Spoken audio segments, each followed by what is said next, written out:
year German semester, third year taking German. That's very impressive. It seems overall that you're enjoying your high school years. Oh, high school. What's particularly interesting about your experience at Brook High?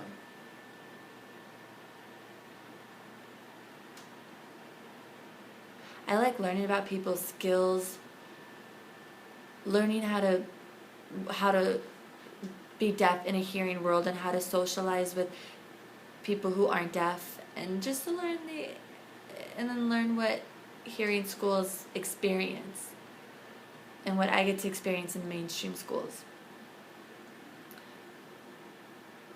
I have a really good time talking with hearing people, and I teach them how to sign and they want to learn. I think that's just so cool. I want to go to college out in the West, not grad school. Well, you really seem to be a people person. Now I've got to ask you about what you meant by a hearing world. What do you mean by that?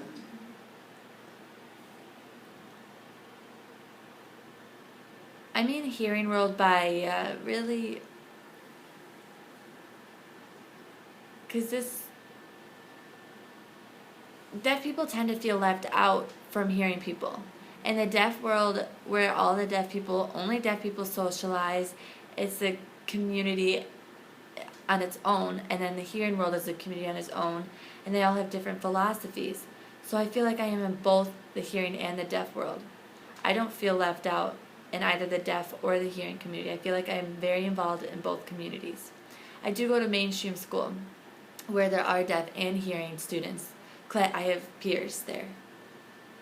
There are about 67 deaf students, and there are a few other hard of hearing students as well, as long as then there's a majority of hearing students there. So I get both the best worlds.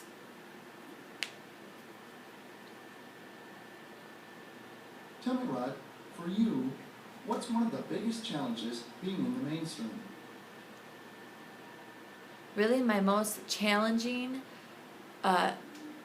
being in the mainstream school is looking at the teacher and at the interpreter, because I want to look at them both, but I can't look at them at the same time. That's really hard for me I have communication problems with hearing students, because some of the hearing students don't want to waste their time talking to me or learning how to communicate with me. So those two are really big challenges for me and other deaf students too. I have some challenges communicating with hearing people and deaf people as well.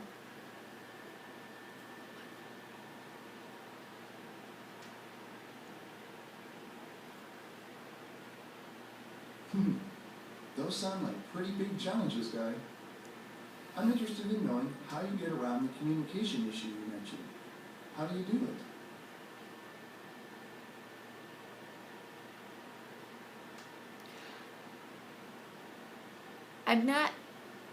It's not solved, but what's really important is to be involved. I'm involved with sports such as baseball and football.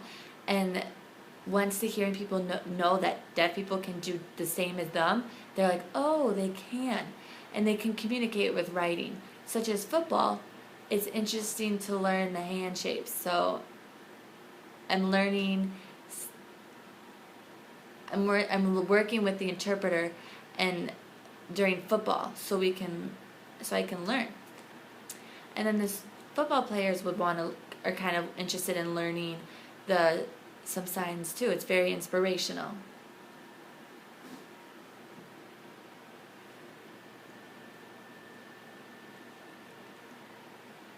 Earlier, you talked about having an interpreter in Spanish class.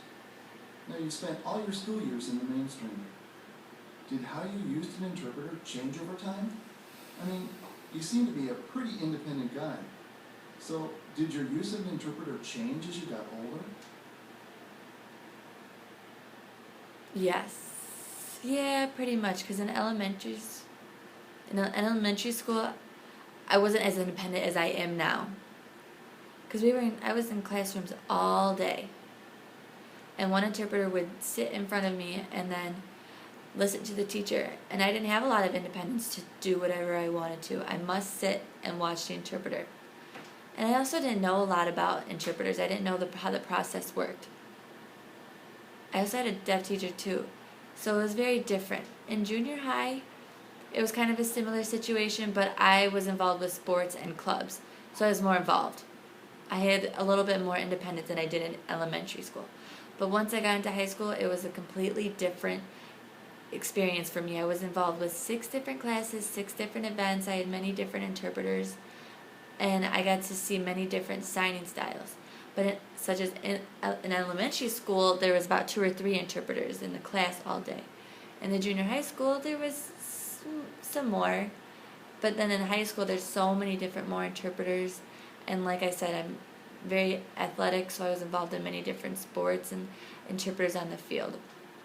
Plus, there are signings. The interpreter signing skills are completely different than elementary and junior high, because it's very straightforward and advanced compared to when I was in junior high or elementary school.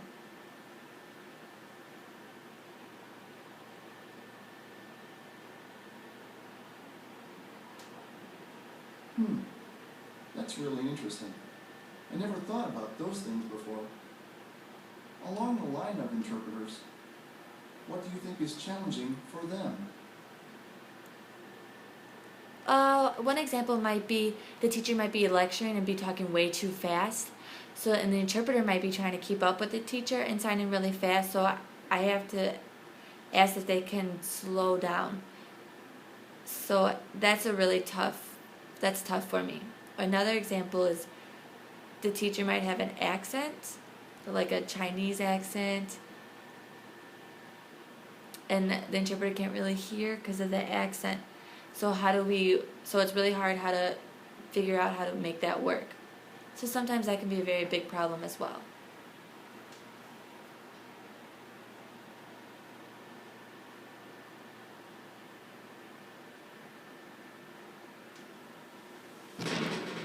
Good observations. Now, suppose you have difficulty with an interpreter. Sometimes that might happen. What would you do? How would you handle it?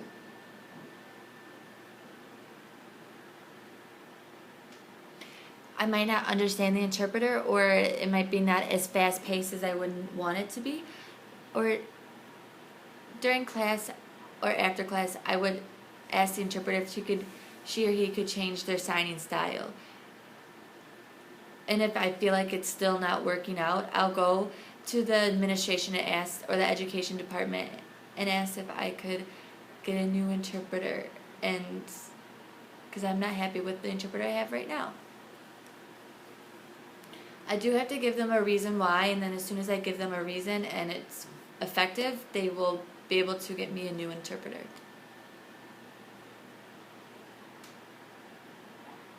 You've got great people skills, Rod. Okay, so outside of school, what do you like to do? What are your hobbies? I really like computers. I like reading. I like going out with my friends. I love socializing. I really like partying too. That's a hobby. I like snowboarding as well. That's so much fun for me. If I happen to be in California, I love tubing. I really enjoy doing that.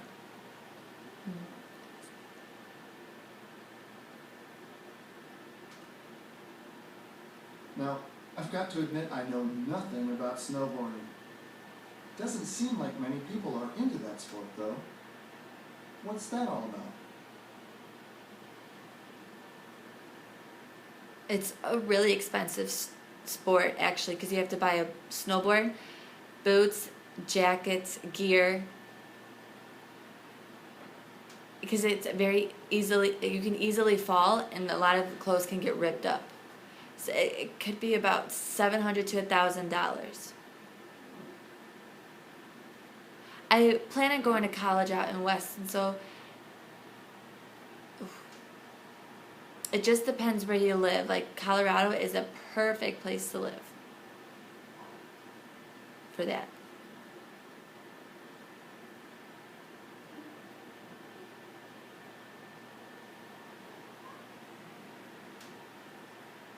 Now, a while ago, you told me that you and your dad make frequent trips to California. Had something to do with your dad's hobby. What's he do for fun? Right.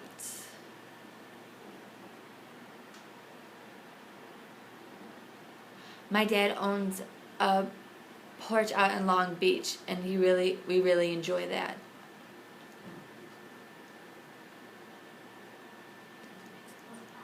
Man, oh man, racing Porsches? Oh, That's a pretty Porsche. exotic hobby. Porsches. Do you think you'll ever get involved? Maybe someday I will. I don't own a Porsche. I hope someday I will, though. That would be very nice.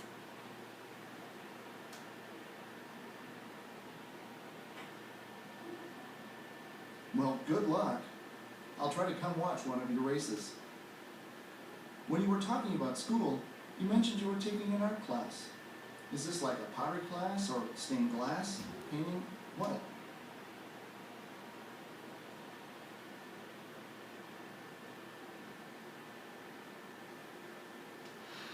Really, my art class focuses on commercial art. It's very bright colors. At that time, I had a big project to make I had to make a big mural for this big art show. It was big. I was involved with that project. It was about 12 feet, 12 foot, 12 by. That was very cool. There were about 4 or 5 students. All of us were working together, and that took about 3 months for us to finish.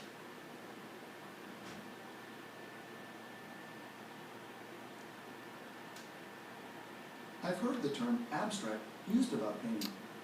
What does it really mean?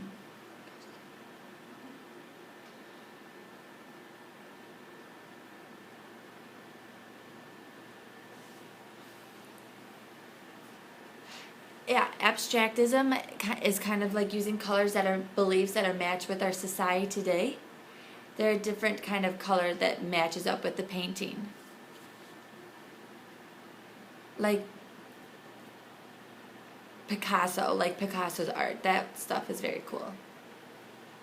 His art's very fascinating. I'm curious about what your plans are for after high school. What are you thinking about doing? I'm thinking about going to about 4 different colleges. I haven't decided which one yet. I might go to Arizona State University, University of Arizona, University of Northridge, or here, ULCA.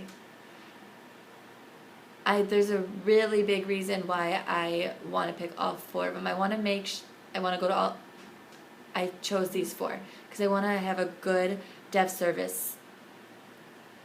Just like University of Arizona has very good deaf services there.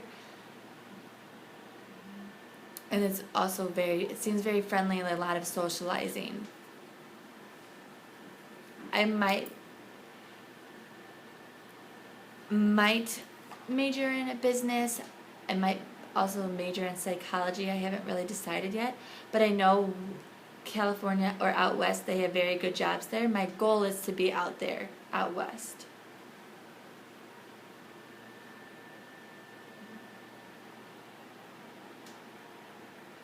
So tell me more about your potential majors.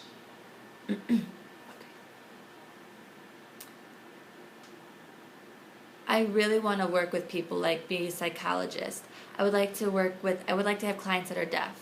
Like out in the West, I've heard that it would be that deaf people need psychologists that know sign language and that they can communicate with sign language and just to be able to express themselves with an actual deaf psychiatrist. Or just someone that knows sign. Or business. I've always dreamed about having my own business or running my own business. I'm very fascinated or interested in business. I'm also interested in the stock market as that kind of business as well. That'll be interesting.